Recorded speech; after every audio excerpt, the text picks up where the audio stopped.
Bonjour, je suis Guylaine Sardini-Souchon, psychothérapeute, et je vais vous expliquer comment j'utilise la méthode EMDR dans ma pratique.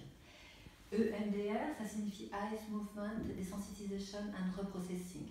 C'est une approche thérapeutique qui a été développée par Francine Shapiro aux États-Unis dans les années 1990.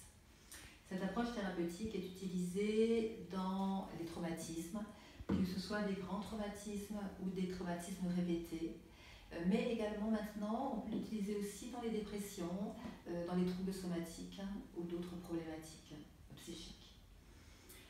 Dans cette approche, je vais utiliser les mouvements oculaires, appelés encore stimulation bilatérale alternée, pour désensibiliser en fait le traumatisme vécu et permettre en fait au traitement adaptatif de l'information de se réinstaller pour que la personne en fait puisse reprendre le cours de sa vie normalement. Alors, je vais vous expliquer au niveau du cerveau comment cela fonctionne. Ici, vous avez un hémisphère cérébral. Nous avons deux hémisphères cérébraux, un droit et un gauche. Dans chaque hémisphère, nous avons les mêmes choses, à savoir, dans la partie qui est frontale, nous avons le cortex et le néocortex, qui est le siège des pensées. Au milieu du cerveau, il y a le système limbique, système émotionnel. Et derrière le cerveau, nous avons le tronc cérébral, qui s'appelle aussi le cerveau reptilien, qui est le siège des pulsions et des besoins fondamentaux.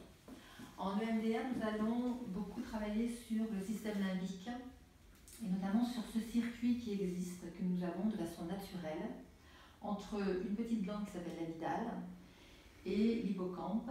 L'amygdale est une glande en fait, qui va stocker toutes les émotions, de peur, de colère, de tristesse, de dégoût, de honte, de surprise. Et l'hippocampe est le lieu de la mémoire à long terme qui permet de stocker les événements que l'on vit.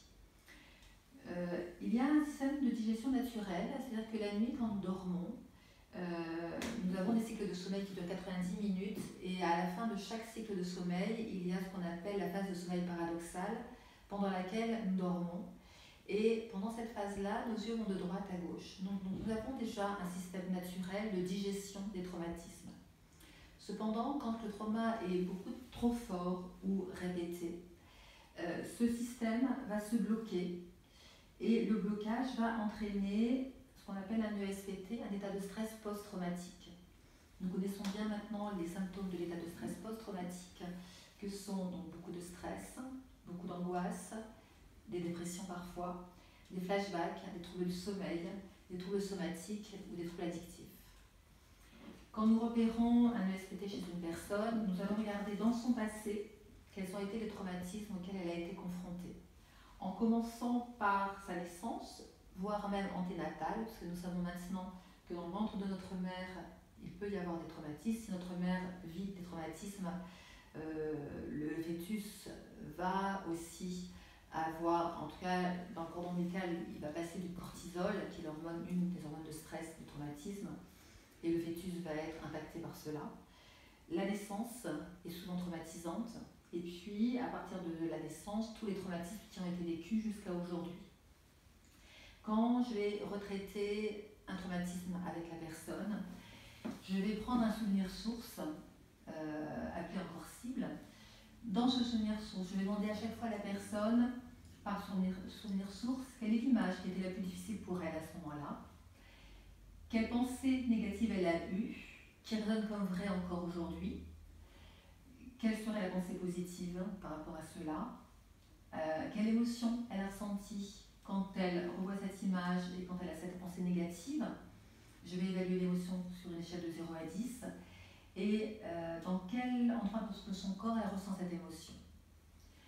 À partir de là, je vais prendre les quatre éléments, l'image, la pensée négative, l'émotion et la sensation corporelle, et je vais commencer le travail de désensibilisation en stimulant, donc avec la stimulation bilatérale alternée, alors oculaire ou tactile si la personne a des difficultés à suivre au niveau oculaire. Je peux faire aussi en tapping au niveau des cuisses, des mains ou des genoux, ou encore auditif avec des claquements de doigts. Donc cette stimulation bilatérale alternée va permettre à la personne de libérer l'amygdale dans laquelle toutes les émotions sont stockées et bloque en fait ce système de digestion. Et en libérant l'amygdale, donc avec des abréations émotionnelles et en revivant l'événement traumatisant, la personne petit à petit va digérer ce traumatisme et va permettre en fait à ce traumatisme d'être stocké dans la mémoire à long terme, ce qui va mettre une distance en fait entre ce qu'elle vivait jusqu'à présent et qui la bloquait et l'événement. Et cette distance va lui permettre d'être apaisée, d'être soulagée et de pouvoir digérer et mettre à distance ce traumatisme. Ce que l'on sait aujourd'hui, grâce aux neurosciences également, c'est que lorsque la personne vit un traumatisme, l'amygdale sécrète des hormones de l'action, telles que l'adrénaline, la dopamine ou le cortisol. Cependant, quand la personne ne peut pas agir dans le traumatisme, l'amygdale va arrêter de sécréter ces hormones-là et va sécréter de la kétamine et de la morphine qui sont des hormones anesthésiantes qui vont anesthésier la personne, le corps de la personne pour qu'elle ne souffre pas à ce moment-là. Cependant, même s'il y a anesthésie ici, les émotions qui ne sont pas libérées restent bloquées dans l'amygdale et vont bloquer ce système.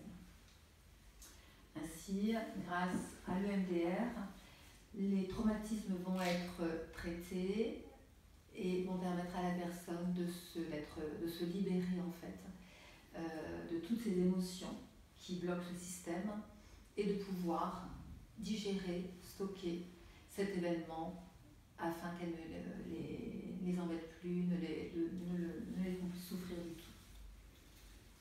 Voilà, je vous remercie beaucoup de votre attention.